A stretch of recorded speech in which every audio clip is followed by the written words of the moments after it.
नमस्कार, स्वागत है आपका खबरों का पंचनामा में। मैं हूं आपके साथ वक्ता। हम लेकर आए हैं देश और दुनिया की 5 बड़ी खबरें, जिस पर चर्चा के लिए हमारे साथ स्टूडियो में मौजूद हैं कैपिटल टीवी के editor in chief doctor Manish Kumar ji. Doctor साहब, आपका बहुत बहुत स्वागत है। धन्यवाद। सबसे पहले नजर डालते हैं आज की हेडलाइंस पर। यूक्रेन के छात्रों को निकालने के लिए मोदी ने की high level meeting. Operation Ganga के तहत मोदी के 4 मंत्री संभालेंगे यूक्रेन के पड़ोसी देशों का मोर्चा। यूक्रेन रूस के बीच 5वें दिन भी भिड़ंत जारी। बेलारूस में दोनों पक्षों के बीच बैठक। युद्ध विराम करने पर हुई बातचीत, नहीं निकला कोई समाधान, युद्ध रहेगा जारी। नवाब मलिक की अस्पताल से हुई छुट्टी। ईडी की हिरासत में पहुंचे मलिक। दाऊद इब्राहिम कनेक्शन और मनी लॉन्ड्रिंग के आरोप। शिवसेना नेता यशवंत जाधव के घर आईटी की रेड खत्म। 3 दिनों तक चली छापेमारी में 2 करोड़ कैश बरामद। इलेक्ट्रॉनिक दस्तावेज और कागजात भी हुए जब्त। पाकिस्तान के विदेश मंत्री शाह महमूद कुरैशी की हुई किरकिरी। रूस के बजाय यूक्रेन से बोले पीछे करो अपनी सेना, बातचीत से खत्म होगा युद्ध।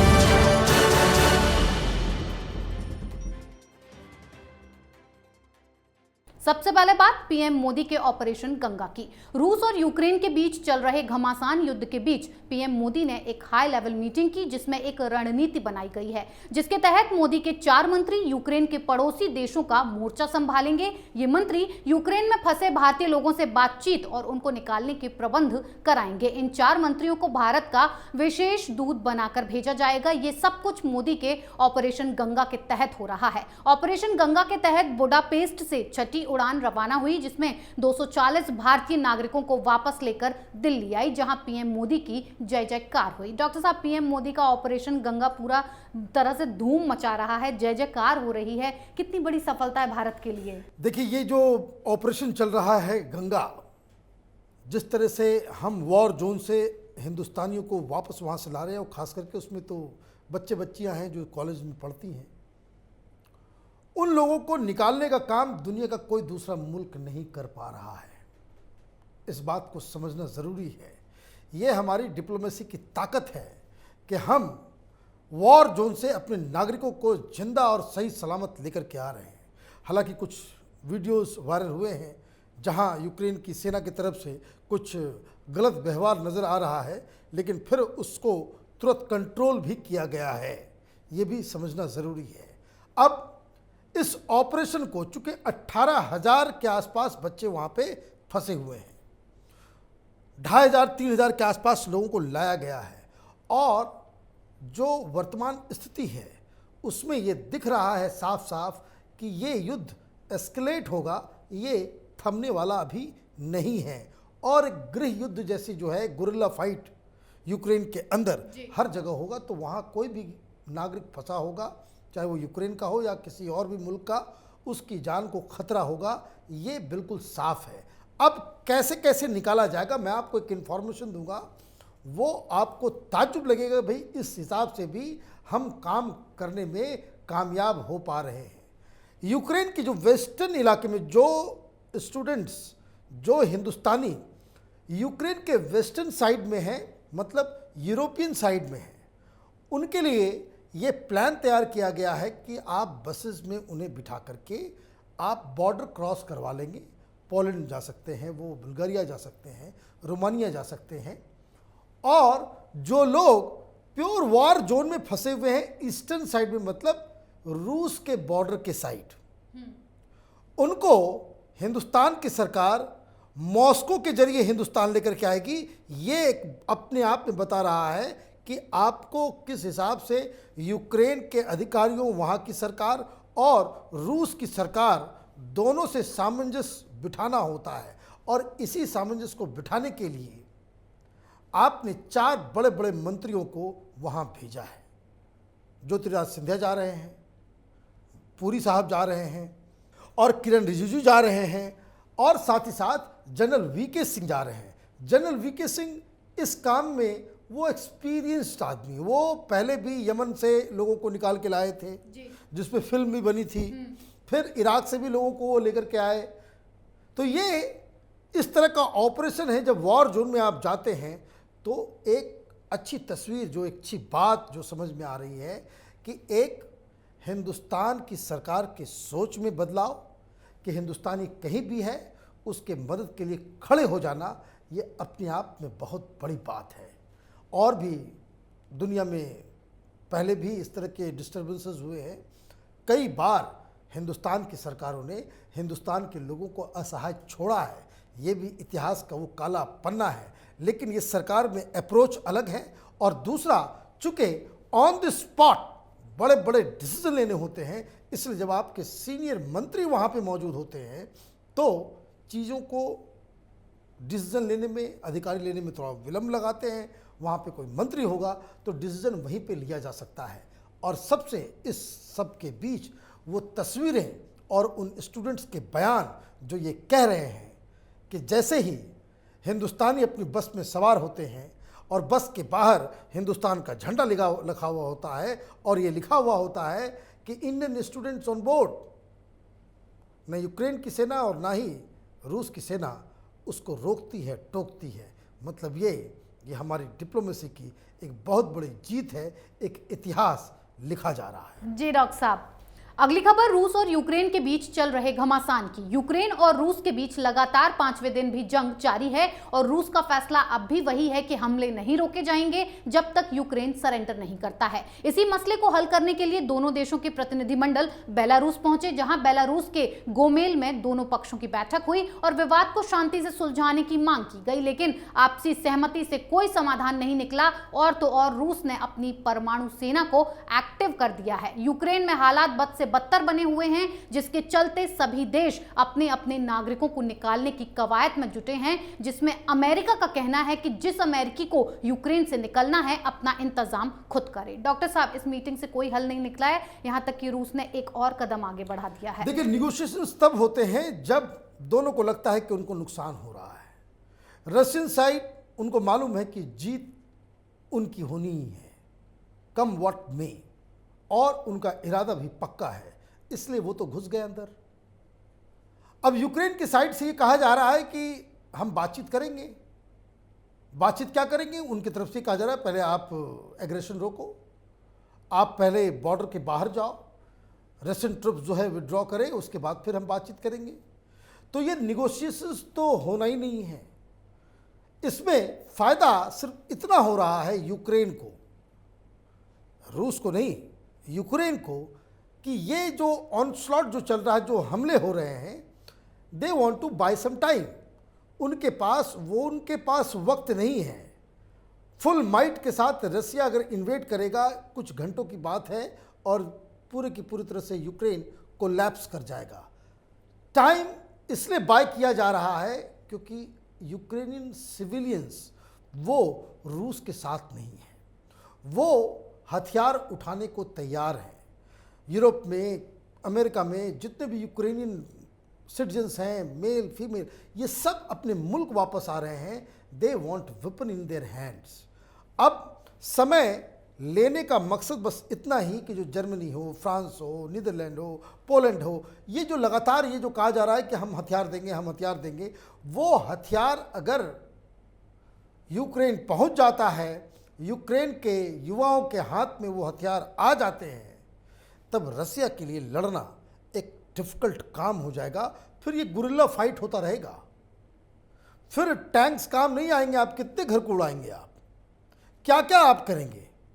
लेकिन खबरें आ रही है, आपने भी बताया, इस तरह की खबरें आ रही है, अफवाह। देखिए, मैं आपको बता दूं, जब वॉर चल रहा होता है तो अफवाहों का बाजार जो बिल्कुल गर्म होता है, इन न्यूज़ रिपोर्ट्स के ऊपर, चाहे वो रूस की तरफ से आ रहा हो, चाहे यूक्रेन की तरफ से आ रहा हो, इस पे भरोसा नहीं करना चाहिए, क्योंकि इसमें 99% अफवाह होते हैं। कितनी बार यूक्रेन के राष्ट्रपति को जो है भगोड़ा घोषित कर चुका, कितनी बार ये लोग कह चुके भाई इनको हमने पकड़ लिया, हमने वो पकड़ लिया। वो ठीक इलेक्शन की तरफ, हिंदुस्तान जब इलेक्शन होते हैं कैसे सोशल मीडिया में अफवाह उड़ता है, ये ठीक वैसा ही चल रहा है। हकीकत क्या है? हकीकत ये है कि यूक्रेन को लोगों ने अकेला छोड़ दिया। यूक्रेन सब कहा जा रहा है कि खुद लड़ो, और उसके लिए हथियार भेजा जा रहा है। जब तक ये मदद पहुंचता है, रूस की ये कोशिश होगी कि उस हथियार के पहुंचने से पहले ही पूरी तरीके से यूक्रेन पे वो कब्जा कर ले। अदरवाइज एक लंबा बैटल चलता रहेगा और फिर पता नहीं आगे किस मोड़ ये युद्ध जो है मुड़ जाए। जी डॉक्टर साहब, अगली खबर नवाब मलिक पर चल रहे ईडी के हंटर की। जब से नवाब मलिक को ईडी ने अपनी हिरासत में लिया है, तब से नवाब मलिक ने जांच में कोई सहयोग नहीं किया और ईडी के सवालों से बचने के लिए तबियत खराब का बहाना बनाते हुए 2 दिन के लिए अस्पताल पहुंच गए। आज मलिक ईडी की गिरफ्त में फिर आ गए हैं, लेकिन अस्पताल से छूटते ही वो जोरदार ठहाके लगाते दिखे। ये बीमारी कैसी थी समझ नहीं आई। तो वहीं नवाब के समर्थन में ओवैसी भी उतर आए हैं और कहा है कि मुस्लिमों को आतंकवाद से न जोड़ें। डॉक्टर साहब, मलिक की इस बीमारी के बारे में क्या कहेंगे? ठहाके लगाते नजर आए और साथ ही ओवैसी क्यों समर्थन कर रही है? देखिए, यही तो दिक्कत है। ये ठहाका शिवसेना को बड़ा पिंच कर रहा होगा। आप 2 दिन से हॉस्पिटल में मौजूद थे। कोई कुछ कह रहा है, कोई कुछ कह रहा है, कोई कह रहा है पेट में दर्द है, कोई कह रहा है चेस्ट में पेन है, कोई कह रहा है कि डायबिटीज़ है, कोई हाइपरटेंशन बता रहा है, कोई बता रहा है कि अभी कुछ दिन पहले स्टोन का बाकायदा ऑपरेशन हुआ था। एक उनके परिवार के डॉक्टर ने बताया कि उनके पेशाब में जो है कोई ब्लड आ रहा था, लेकिन जिस हिसाब से वो निकले, जिस तरह से फिर वही हाथ का इशारा मुस्कुराते हुए, तो ऐसा तो लग रहा था कि बिल्कुल ये स्वस्थ थे, ये बहानाबाजी कर रहे थे। तो फिर अचानक से क्या हो गया कि उनको बाहर आना पड़ा? हुआ कुछ नहीं। ईडी ने 2 काम किए। ईडी ने पहला कहा कि ये जो बीमारी है, हमें तो 3 तारीख तक हमें पूछताछ के लिए समय दिया गया है, उसके लिए हम एक एक्सपर्ट पैनल एम्स से बुलाएंगे और पता करेंगे क्या बीमारी है। वो हमारी हिरासत में है, ज़्यादा बीमार हो तो उनको बढ़िया से बढ़िया इलाज चाहिए, तो एम्स से बेहतर डॉक्टर कहाँ से मिलेंगे? तो वो जैसे ही इनके कान में खबर गई कि भाई एम्स से कोई पैनल आ रहा है, तो तभी उठ के बैठ गए। और दूसरी खबर जब इनको मिली कि आपसे पूछताछ नहीं हो रही है, आपके बेटे को बुलाया गया है, उनको समन कर दिया गया है, वो फौरन उठ के बोले कि अब तो जाना ही पड़ेगा, इसलिए उठ के सीधे वापस वो वहाँ पे आ गए। लेकिन इससे भी बुरी खबर नवाब मलिक के लिए ये है कि इन्होंने सोचा था कि वो हॉस्पिटल में रहेंगे और रॉबिन हुड बन जाएंगे, क्योंकि पूरे महाराष्ट्र में बाकायदा प्रोटेस्ट चालू हो जाएगा। प्रोटेस्ट तो हुआ, लेकिन एनसीपी को अकेला छोड़ दिया शिवसेना और कांग्रेस पार्टी ने। शिवसेना उस प्रोटेस्ट में हिस्सा नहीं ली और शरद पवार को अभी समझ में आ रहा है कि नवाब मलिक के मसले के ऊपर वो अकेले पड़ गए हैं। दूसरी बात, आपने पूछा कि भाई ये क्यों ओवैसी इसलिए क्योंकि एनसीपी का वो मुस्लिम चेहरा, मुस्लिम वोटर्स के बीच जो सबसे ज़्यादा पॉपुलर है वो नवाब मलिक है। और नवाब मलिक को एक जिसको कह सकते हैं कि मुसलमान होने का फ़र्ज अदा किया जा रहा है कि भाई पहले तो आर्गूमेंट एनसीपी की तरफ से क्या दिया गया कि चूंकि ये मुसलमान है इसलिए उसको जेल में बंद कर दिया गया। तो ओवैसी साहब ये कह रहे हैं कि भाई आतंक से मत जोड़ो। भाई क्यों नहीं जोड़े? इस सवाल का जवाब हम लोग ब्लैक एंड वाइट बनाएंगे। कल सवेरे वो वीडियो आएगा कि क्यों नवाब मलिक का जो जुड़ाव है वो आतंकवाद से होना चाहिए। जी डॉक्टर साहब, अगली खबर शिवसेना नेता जाधव पर आईटी के शिकंजे की। पिछले 3 दिन से लगातार शिवसेना का बड़ा नाम यशवंत जाधव के घर आईटी की छापेमारी चल रही थी, जो आज खत्म हो गई। इस छापेमारी में जाधव के घर से 2 करोड़ कैश बरामद हुआ और कई इलेक्ट्रॉनिक दस्तावेज और कागजात को जब्त किया गया है। इसी छापेमारी की वजह से पूरी अघाड़ी सरकार में हड़कंप मचा हुआ है। आपको बता दें कि यशवंत जाधव बीएमसी की स्थायी समिति के अध्यक्ष हैं और उन पर कई मामलों में भ्रष्टाचार के आरोप लगे हैं, जिसके कनेक्शन दुबई तक निकले हैं। डॉक्टर साहब, 2 करोड़ कैश बरामद किया गया है, कागजात जब्त हो गए हैं, दस्तावेज जब्त हो गए हैं। क्या शिवसेना के लिए जाधव मुसीबत बनते जा रहे हैं? शिवसेना कहाँ कह रही थी कि भाई 3.5 बीजेपी के लीडर्स को जेल के अंदर डालेंगे, और अचानक से सन्नाटा छा गया है, कोई कुछ एक्शन हो ही नहीं रहा। वो इसलिए नहीं हो रहा है क्योंकि सिर्फ यशवंत जाधव के घर ही छापेमारी नहीं हुई है। ये जो 4 दिन 100 घंटे कंटिन्यूअस जो पूछताछ हुई और जो कागजात और इलेक्ट्रॉनिक एविडेंसेस जो इकट्ठे किए गए, इस दौरान 33 जगहों पे भी पूछताछ और छापेमारी हुई। 33 कहाँ तो कई सारे कॉरपोरेटर्स और कॉन्ट्रैक्टर्स, उनके यहाँ सब छापेमारी हुई है। एक चेन रिएक्शन जो है वो छापेमारी की शुरू हो गई है जी। और इस बीच ये खबर, क्योंकि ये पूरी घटना, ये जो यशवंत जाधव के ऊपर जो कार्रवाई हो रही है, it is based on the complaint by Kirit Somaiya, जो बीजेपी के लीडर हैं। और उन्होंने जो आपने कहा भाई दुबई कनेक्शन मिल रहा है, तो एक कंपनी कि सिनर्जी वेंचर्स FZC ये यूएई में, दुबई में ये कंपनी है जिसके साथ इनके रिश्ते निकल रहे हैं, और बताया जा रहा है 1,35,000 यूएई दिरहम उसका लेन देन, और उसके जरिए जो है इनकी जो कंपनी है उनके साथ कुछ काम हुआ है। भाई आप एक कॉरपोरेटर हो, यूएई, दुबई, फिर एक और, भाई देखिए शिवसेना की दिक्कत क्या है कि आप हिंदुत्व करेंगे तो जरूर, और कोई भ्रष्टाचारी पकड़ा जाता है तो यूएई, भाई यूएई में बिना दाऊद के कोई काम कर सकता है वहाँ?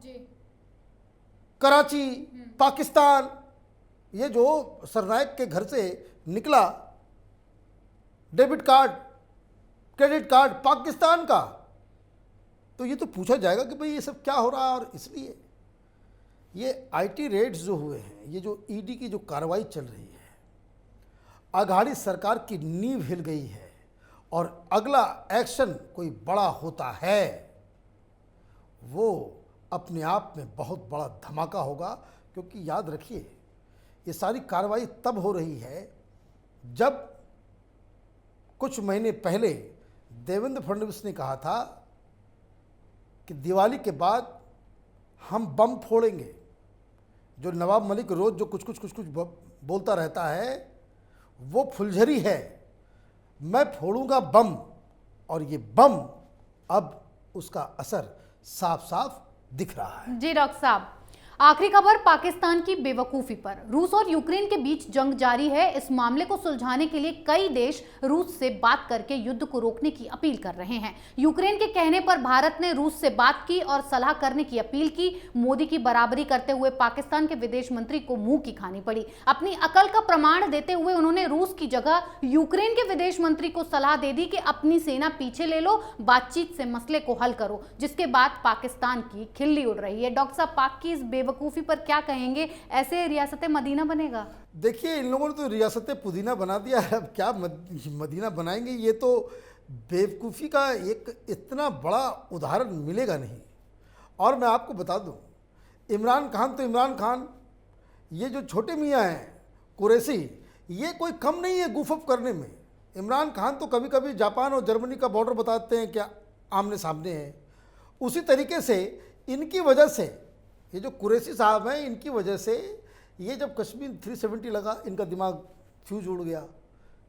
इन्होंने, ये देखिए इनकी हिमाकत इतनी हो गई कि ये पाकिस्तान के अंदर में इस्लामिक कंट्रीज़ की मीटिंग बुलाना इन्होंने शुरू कर दिया। ये सऊदी अरब के खिलाफ बोलना शुरू कर दिए। ये यूएई के, अब इनको मालूम नहीं कि भाई, इसलिए इनकी वजह से कई देशों से रिश्ते ख़राब हो गए। अब ये व्यक्ति, इसके साथ दिक्कत क्या है ये भी आपको बता दें। बीच में वहाँ मीडिया में किसी ने अफवाह उड़ा दी कि आर्मी इमरान खान से नाखुश है और वो कुरैशी को प्रधानमंत्री बनाना चाहता है। उस समय से जो इन्होंने जो अपने दिमाग में ये फितूर पाला है, ये अभी भाई आपको बोलने के लिए कौन कह रहा है? और आप कूद गए बोलने के लिए। और जो वहाँ खबरें छप रही पाकिस्तान में, वो बोले भाई कि नींद से जग करके इन्होंने ये बयान दे दिया, खुमारी में थे। अब भाई यूक्रेन और रूस में, यूक्रेन की सेना कहाँ है तो किसी को नज़र भी नहीं आ रहा, और आप कह रहे हो कि वो, मैंने आपके बयान से ये लग रहा है यूक्रेन ही रूस के अंदर घुस गया है। मैंने कम से कम बोलने से पहले इन लोगों को समझ में आना चाहिए। और ऐसे होनहार यशस्वी लीडर जिस देश में होते हैं तो उस देश का जो है बेड़ा गर्क हो जाता है। जी डॉक्टर साहब, इतनी जानकारी के लिए बहुत बहुत धन्यवाद। खबरों का पंचनामा में आज के लिए इतना ही। देश विदेश की बाकी खबरों और उनके सटीक एनालिसिस के लिए देखते रहिए कैपिटल टीवी। हमें लाइक कीजिए, शेयर कीजिए और कैपिटल टीवी को सब्सक्राइब कीजिए। नमस्कार।